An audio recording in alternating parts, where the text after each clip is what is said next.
Magandang araw po sa inyong lahat. Ako nga pala si Jenny Sargana, ang magmimensahe tungkol sa walang karahasan o sa English, violence in free world. So bago ang lahat, alam niyo na ba kung ano ang violence o karahasan? So ang karahasan ay ang lakas o pwersa upang makapagdulot ng pinsala o takot sa ibang tao, grupo at sa komunidad. Posibleng physical, emotional, sexual at physiological ang maitutulog nito. Diba?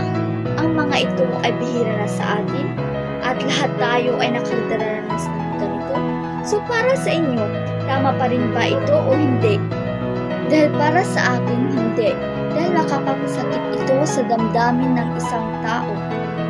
Kaya, kung walang karahasan sa ating lipunan, maaaring ang bawat isa sa atin ay may kakayahan na magdulot ng pagbabago, pagkakaintindihan, pagkakaisa at pagkawalang gulo.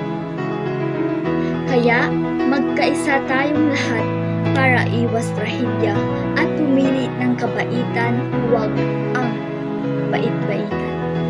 At mag-usap-usap para magkaroon ng mas malalim na pag-unawa sa mga problema na nadatnan at para masolusyonan ang mga ito upang maiwasan ang karahasan. At magkaisa para sa kapayapaan ng bawat isa o sa lipunan dahil ito lang ang susi para iwas karahasan. Dahil ito ang daan, hindi ang paggamit ng karahasan. Kaya sugpuin natin ng sama-sama para sa ikaganda ng ating kinabukasan. Ayun lang po, maraming salamat.